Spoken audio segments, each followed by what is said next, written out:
Puji Tuhan, haleluya, salam sejahtera bagi kita semua Bapak Ibu Saudara-saudari yang diberkati Tuhan. Kembali lagi dengan saya dalam program Berkat Pagi yang akan selalu menguatkan Anda.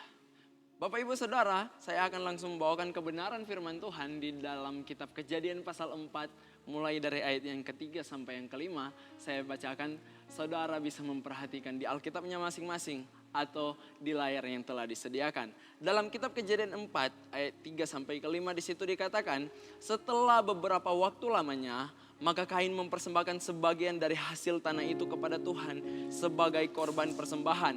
Habel juga mempersembahkan korban persembahan dari anak sulung kambing dombanya, yakni lemaknya. Maka Tuhan mengindahkan Habel dan korban persembahannya itu. Tetapi Kain dan korban persembahannya tidak diindahkannya. Lalu hati Kain menjadi sangat panas dan mukanya muram. Di sini ada sebuah kisah dari kedua seseorang kakak beradik yang membawa persembahan kepada Tuhan. Tetapi yang satu diindahkan oleh Tuhan, Kain ditolak oleh Tuhan, tetapi Habel diindahkan oleh Tuhan. Dan mari sama-sama kita coba melihat apa alasan sehingga persembahan Kain tidak diindahkan Tuhan. Padahal sama-sama datang membawa persembahan kepada Tuhan. Dalam ayat yang kelima di situ dikatakan, tetapi Kain dan korban persembahannya tidak diindahkannya.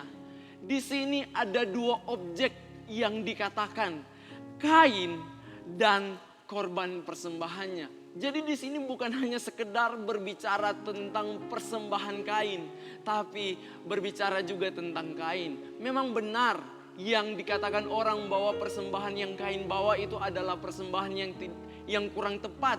Karena memang kalau kita belajar dalam Alkitab, yang Tuhan mau, yang Tuhan tertarik yaitu persembahan yang disembelih. Tetapi Kain membawa persembahan dari hasil tanahnya. Tapi ada jauh yang lebih penting dari itu juga kita harus melihat di situ. Di situ dikatakan tetapi Kain dan korban persembahannya. Bukan hanya sekedar persembahan Kain yang ditolak, melainkan juga kehidupan Kain yang ditolak. Ada apa dengan kehidupan Kain? Dalam kitab Roma 12 ayat yang pertama di situ dikatakan, karena itu saudara-saudaraku, demi kemurahan Allah, aku menasihatkan kamu supaya kamu mempersembahkan tubuhmu sebagai persembahan yang hidup, yang kudus dan yang berkenan kepada Allah. Itu adalah ibadahmu yang sejati. Sebuah pembelajaran yang penting harus kita ambil dari ini, bahwa ketika kita sudah memberikan persembahan kepada Tuhan, jangan pernah kita beranggapan bahwa itu cukup. Terlalu banyak orang mungkin keliru dalam pemahaman ketika memberikan persembahan dengan sebuah nilai yang besar. Itu merasa diri bahwa itulah yang sudah cukup sehingga bisa menyelamatkan kehidupannya. No, tapi yang Tuhan tuntut juga adalah persembahan tubuh kita. Mempersembahkan tubuh kita sebagai persembahan yang hidup.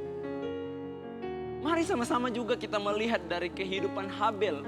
Dalam kitab Kejadian 4 ayat yang keempat bagian B di situ dikatakan, maka Tuhan mengindahkan Habel dan korban persembahannya. Dua objek itu diterima baik oleh Tuhan. Tuhan menerima persembahan Habel karena Habel datang kepada Tuhan dengan iman dan pengabdian kepada kebenaran. Mari sama-sama kita lihat dalam Ibrani 11. Ibrani 11 ayatnya yang keempat. Ibrani 11 ayat yang keempat di situ dikatakan, karena iman Habel telah mempersembahkan kepada Allah korban yang lebih baik daripada korban Kain. Dengan jalan itu ia memperoleh kesaksian kepadanya bahwa ia benar. Karena Allah berkenan akan persembahannya itu, dan karena iman ia masih berbicara sesudah ia mati. Inilah kehidupan Habel. Bukan hanya sekedar kehidupannya yang benar. Bukan hanya sekedar persembahan yang benar, yang tepat yang dia persembahkan. Tapi juga kehidupannya adalah kehidupan yang benar. Pengabdiannya, imannya yang benar kepada Tuhan. Mari sama-sama juga kita melihat dalam kitab 1 Yohanes 3 ayat yang ke-12. 1 Yohanes 3 ayatnya yang ke-12 di situ dikatakan, bukan seperti Kain yang berasal dari si jahat dan yang membunuh adiknya. Dan apakah sebabnya ia membunuhnya? Sebab segala perbuatannya jahat dan perbuatan adiknya benar. Tuhan bukan hanya sekedar tuntut persembahan kita, tapi yang Tuhan tuntut setiap kehidupan dan perbuatan kita. Ternyata ada sebuah pemahaman yang harus kita lihat dari Kain ini. Kain kehidupannya ternyata adalah kehidupan yang jahat, yang tidak berkenan di hadapan Tuhan. Melainkan kalau kita lihat kehidupan Habil, dia melakukan perbuatan yang benar. Dia melakukan hal-hal yang benar. Mari sama-sama kita belajar untuk menjadi seperti Habil yang mempersembahkan persembahan yang benar dan juga mempersembahkan persembahan hidup yang benar, perbuatan yang baik yang benar. Inilah yang menjadi kebenaran firman Tuhan yang boleh saya bagikan buat Bapak Ibu Saudara-saudari. Biar kiranya kebenaran firman Tuhan ini boleh mengingatkan kita, menguatkan kita, bahkan memampukan kita. Terima kasih, Tuhan Yesus memberkati. Immanuel, Allah beserta kita.